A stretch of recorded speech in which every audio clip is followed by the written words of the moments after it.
Maury, tu nous as préparé un billet. Alors, j'ai écrit un billet il y a très longtemps. Alors, pour mettre le contexte, alors, on est sur la chaîne de Zeste de Savoir. Zeste de Savoir, c'est une association, mais c'est également un site sur lequel vous pouvez trouver des tutoriaux, des articles, un forum d'entraide et des billets. Et parmi ces billets, on a celui que Amaury a écrit. Exactement. L'un de ceux que tu as écrit. C'est un sujet dont je... Elle est où la caméra? Elle est là. Il n'y a pas de Tali. Bref, c'est un sujet que j'ai découvert à l'occasion de l'écriture de cet article. Techniquement, c'est un article. Je dis tout de suite pour les puristes de ZDS, oui, c'est un article, c'est pas un billet, on s'en fout. Je ne connais pas la différence. C'est pas grave. Tu m'expliqueras plus tard. Donc j'avais, à l'occasion de l'écriture de cet article, je me suis découvert une passion pour un sujet qui paraît totalement abscon a priori. C'est la métrologie. Alors la métrologie, c'est le fait de définir de nouvelles unités de mesure, ou plutôt de définir les unités de mesure qu'on utilise couramment, parce qu'on va pas tant faire des nouvelles, enfin ça arrive, mais là c'était pas trop l'objet. Et le fait est que il y a quelques années, le 20 mai 2019 en l'occurrence, donc très récemment, le kilogramme a été redéfini. Alors ça peut paraître surprenant, parce que on se dit il n'a pas bougé. Moi j'ai pas remarqué que ma balance a donné une valeur différente tout d'un coup, mais c'est normal parce qu'elle a été redéfinie de manière à ce que ça bouge pas. Et du coup on peut se demander mais quel intérêt?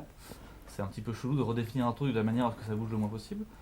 Et en fait parce que figurez-vous qu'avant le 20 mai 2019, et c'est même pas une blague, le kilogramme était défini uniquement basé sur le poids d'un machin dans une chambre froide. Et c'est pas une blague. On appelle ça, alors le vrai nom un peu plus joli, c'est le nom de kilogramme étalon.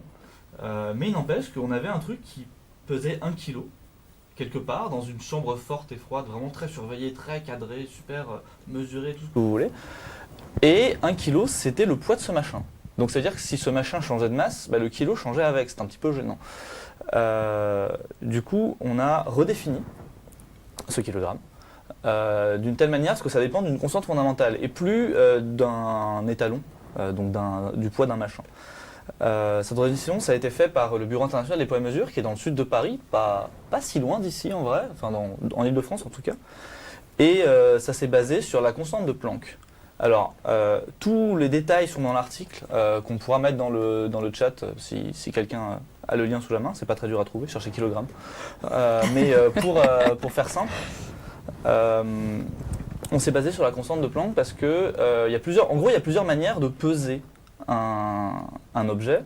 On peut utiliser une balance classique qui va déformer un poids, enfin un truc, et en fonction d'à quel point c'est déformé, ça va nous dire à quel point l'objet est lourd. Ça, c'est les méthodes assez classiques des balances courantes. Mais on peut également utiliser un champ électromagnétique, et plus l'objet est lourd, plus il va réussir à s'enfoncer dans le champ. Le champ ne va pas réussir à résister. Et l'avantage d'un système comme ça, c'est qu'un champ électromagnétique, ça dépend des lois de l'électromagnétisme, et notamment d'un truc qui s'appelle la constante de Planck, et qui est une constante fondamentale, en fait. Enfin, du moins, qui l'est maintenant, mais qui ne l'était pas avant, dans le sens qu'avant, elle n'était pas parfaitement fixée. Avant, on cherchait à la mesurer. Et du coup, l'astuce, ça a été de mesurer de manière ultra précise cette constante-là, avec plusieurs méthodes différentes, et dire au bout d'un moment, là c'est bon, on a accumulé assez de mesures, on commence à être assez confiant, donc on va dire qu'à partir de maintenant, la mesure de la constante de Planck, c'est ça. Et c'est pas autre chose. Et à partir de là, du coup, on définit le kilogramme. Et je sais pas du tout combien de temps j'ai. Ça peut paraître bizarre, mais en fait, c'est pas du tout la première fois que c'est arrivé. C'est notamment arrivé déjà plusieurs fois. C'est déjà notamment arrivé pour la lumière, la vitesse de la lumière, pour être exact, qui initialement était quelque chose qu'on mesurait, ça paraît logique. On mesurait la vitesse de la lumière dans le sens que on regarde combien de temps elle parcourt, en combien de temps, et quelle distance elle parcourt en combien de temps, pardon, et ça nous donne une valeur. Le fait est qu'aujourd'hui c'est l'inverse. Aujourd'hui on a défini la vitesse de la lumière comme une valeur absolue, qu'on a décidé que c'était celle-là. Je ne saurais pas la citer de tête, mais voilà, c'est une valeur fixe. Et on définit la seconde de la manière inverse, c'est-à-dire que maintenant une seconde c'est la distance, c'est la durée, pardon, parcourue par la lumière en la vitesse de la lumière par seconde, en gros. Voilà. Et ce genre de procédé, c'est quelque chose qui nous permet en gros d'être confiant quand on fait de la mesure de manière extrêmement précise, parce que ça va absolument rien changer dans la vie de tous les jours, hein, disons-le. Parce que le kilogramme justement a été fait pour pour qu'il ne bouge pas. Et dans la vie de tous les jours, pour peser des légumes, avoir 1 kg étalon, ça nous va très bien. Par contre, dès qu'il s'agit de faire des mesures beaucoup plus précises, beaucoup plus fines, vraiment au milliardième de kilogramme, là, ça devenait gênant. Parce qu'en fait, on n'avait pas des mesures assez précises de ce fameux kilogramme. Et c'est un petit peu embêtant. Et maintenant, et surtout, il était stocké à un seul endroit. Alors, il y avait des répliques, il y avait des copies, mais elles n'étaient pas parfaites. D'ailleurs, on suivait leur variation par rapport à l'original, qui lui pesait toujours 1 kg par définition à l'époque.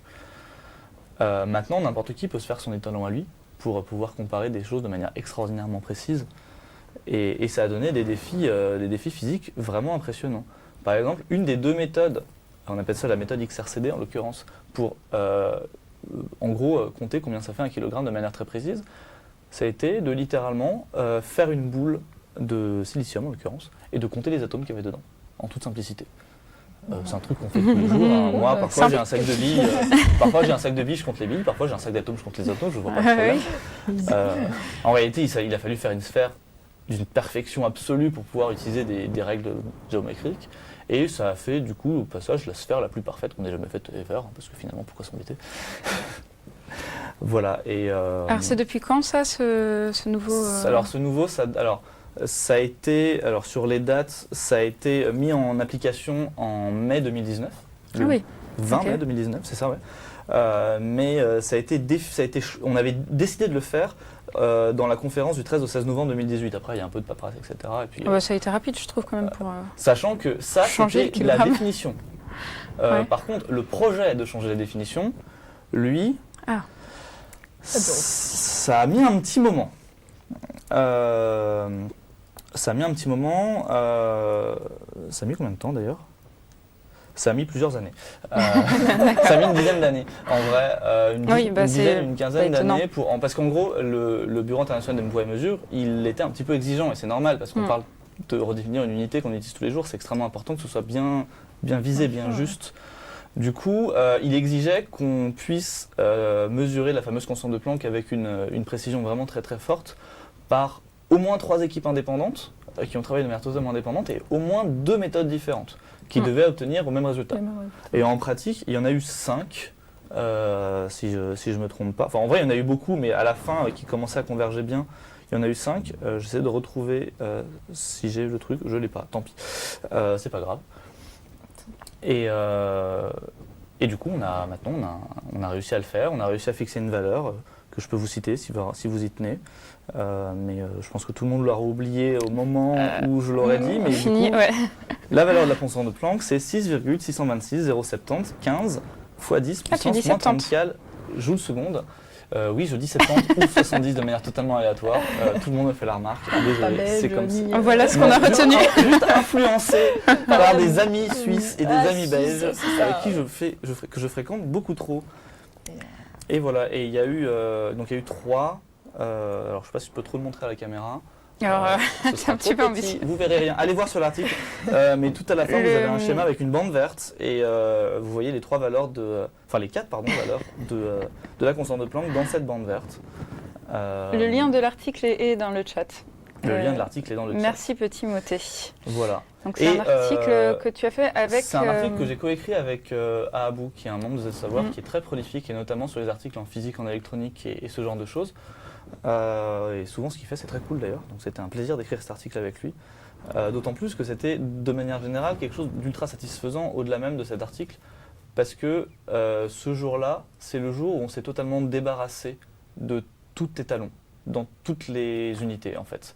C'est-à-dire, je vous avais parlé du fait qu'il y avait un kilogramme étalon, dont on s'est débarrassé. Et il est où cette... Non, il existe toujours, on s'en sert plus. Quoi. Il est dans un musée, quoi. En fait, il n'a pas bougé. On le laisse là, quoi. En fait, parce qu'en fait, on continue de l'étudier, parce que ça nous permet d'étudier comment il s'altérait avec le temps, comment il changeait avec le temps, et du coup, d'améliorer des précisions Qu'est-ce que c'est comme... Tu dis un truc, tu sais ce que c'est Oui, je sais ce que c'est. Ça ressemble à ça. Un truc comme ça. Un petit truc pointu là. Un petit truc pointu là. Enfin, c'est vraiment un poids, genre un cylindre quoi. Mais en quelle matière? Et alors de mémoire, il est en platine. Je vais vérifier pour pas vous dire de bêtises, mais de mémoire, il est en platine. On t'aime, Abou. Il y a des déclarations d'amour. Dans une matière qui est une matière extrêmement stable. Pardon, un alliage constitué de 90% de platine et 10% d'iridium. Ce qui permet d'avoir, en gros, ça fait que c'est quelque chose de dur, de résistant à l'altération, de résistant à la corrosion. Parce que si ça bouge, le kilogramme bouge, donc c'est un petit peu gênant. Ah oui. Donc on s'arrange pour que ça ne bouge pas, au moins à l'époque. À l'époque, maintenant c'est plus le cas. Mais pendant longtemps, par exemple, il y a eu le mètre était défini comme étant la longueur d'un objet physique, une barre de, je crois, de platine aussi, si je ne dis pas de bêtises, mais vérifier, qui était stocké pareil de manière sécurisée. C'est plus le cas aujourd'hui puisque maintenant c'est défini grâce à la tierce partie de je sais plus quoi. J'ai oublié la définition du mètre en vrai. Mais bon bref, c'est défini à partir d'un truc. Précision, on adore. Alors, il y a une question dans le chat, mais je pense qu'on n'aura pas le temps d'y répondre. Ouais, je dis toujours. Donc, ça s'appelle une constante, mais la constante de Planck changera-t-elle jamais quelle que soit l'évolution de l'état de l'univers? Alors, je pense que là... on a décidé arbitrairement que non. C'est le Bureau international des poids et mesures qui a décidé que la constante de Planck, elle vaudrait toujours la même valeur. C'est une convention, quoi. Voilà, c'est ça. C'est devenu une valeur conventionnelle qui est fixée. Donc, constante. Constante, voilà. Et donc, non, elle ne bougera plus de la même façon que la vitesse de la lumière ne bougera pas, de la même façon que le nombre d'Avogadro ne bougera pas non plus. Il a été redéfini à cette occasion-là. Il faut bien définir des choses au bout d'un moment. De la même façon que la définition de l'ampère, qui est basée sur la charge élémentaire, ne bougera pas. Et je peux tous les citer, mais c'est pas forcément très intéressant. Bon. Mais voilà. Très bien. Eh bien, on va pouvoir passer à la section actu de Alexandra. Ouais, et la petite curiosité pour conclure quand même, et après je te laisse, c'est que si jamais vous voulez voir un ancien maître étalon, il y en a un à Paris, je crois, place Vendôme, devant le ministère des Finances, qui est comme ça dans le mur. Alors il est en pierre. Il y a une sorte de long rectangle dans le mur qui mesure 1 mètre et qui était un ancien maître étalon et qui était vraiment utilisé à une époque, mais qui aujourd'hui bien sûr n'est plus qu'une pièce de musée en plein air en quelque sorte. Très bien. Il ne faut pas que ce soit fissuré, quoi, ce serait dommage. Bon, maintenant on s'en fout puisqu'on a défini notre autrement.